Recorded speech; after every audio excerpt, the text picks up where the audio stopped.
What's really in a name? For one particular military unit, their nickname became their entire legend.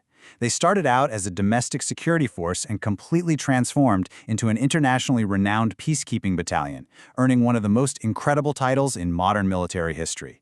This is the story of the Immortal 25.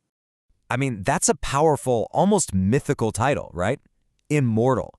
It really makes you wonder, how does a group of soldiers earn a name like that? What kind of trials do they have to go through? What transformations do they have to endure to be seen as something, well, beyond mortal? So in Bengali, they're called Mritunjoyee Pochish, and that translates to Victory Over Death 25.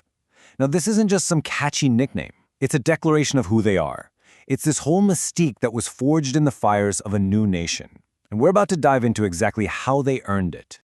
And that journey, to really understand the Immortal 25, it has to start right at the beginning, with the birth of Bangladesh itself. Okay, so picture this. It's 1972.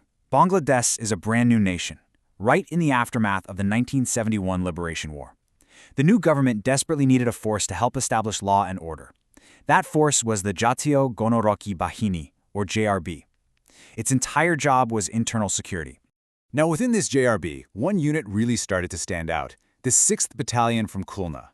As you can see, their beginnings were pretty unique. They weren't a regular army unit at all, but a paramilitary force known for its super intense discipline.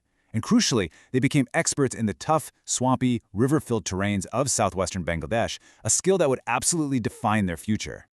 But that whole paramilitary identity, well, it was about to be completely flipped on its head. A pivotal moment was coming that would redefine their entire purpose and ultimately their legacy. 1975. You got to remember this year. This was the turning point. Amid some major political shifts, a decision was made. The JRB would be dissolved, and its best people would be absorbed into the regular Bangladesh army. Everything was about to change. And just look at this comparison. It really lays bare how huge this shift was. The 6th JRB, a paramilitary force for internal security, became the 25th East Bengal Regiment, a full-on regular Army infantry battalion focused on national defense. It was nothing short of a total rebirth. And this rebirth came with a powerful new identity. They didn't just get a new number, they inherited the legacy of the sovereign tigers, the prestigious East Bengal Regiment. They adopted that iconic Bengal Tiger insignia, the national colors of red and green, and a brand new motto: grace, strength, speed. Okay, so they've got the new name, the cool new uniform, but how in the world did they earn that incredible nickname? Let me tell you, it wasn't just given to them, it was forged in fire. You see, their journey to immortality didn't happen overnight. After being reorganized in '75, they were immediately put to the test, deployed to high-risk areas for some really dangerous counterinsurgency operations. It was here, in the brutal conflicts of the late '70s, that their legend started to take shape, a reputation that would eventually lead them to the nation's highest honor. And this, right here, is the heart of their legend. During these incredibly perilous operations, the battalion showed an almost supernatural resilience. In harsh conditions where other units might have faltered, they thrived. They survived against all odds. They simply could not be broken. And that is how you become known as immortal.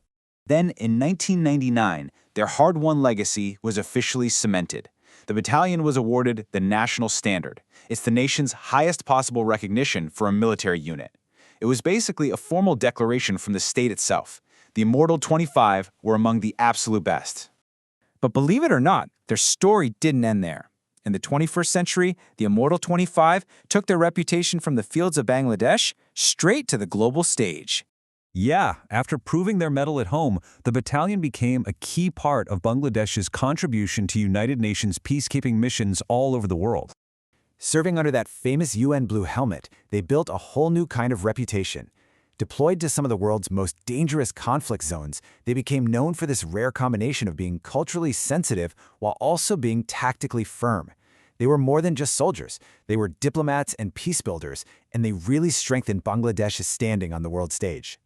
And we're not talking about quiet postings here. No way. The Immortal 25 were consistently sent to the front lines of global conflict, what the UN calls hardship stations. We're talking places like South Sudan, the DR Congo, and Mali. These are missions where the risks are constant and the conditions are just relentlessly extreme. So what makes all this success possible? Well, it's this disciplined structure you see right here.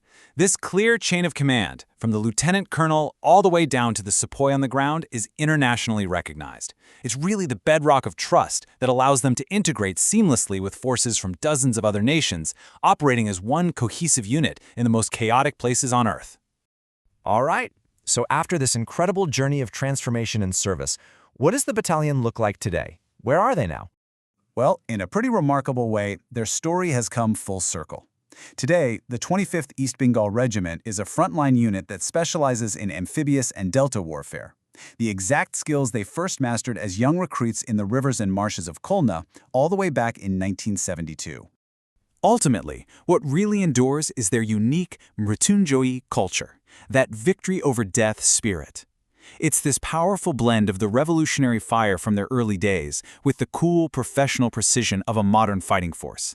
This, right here, is the core of their immortal legacy.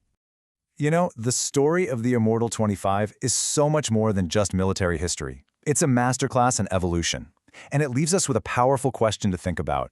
What does it take for any organization, military or otherwise, to do more than just survive change? How do you transform that change into a legacy that becomes truly immortal?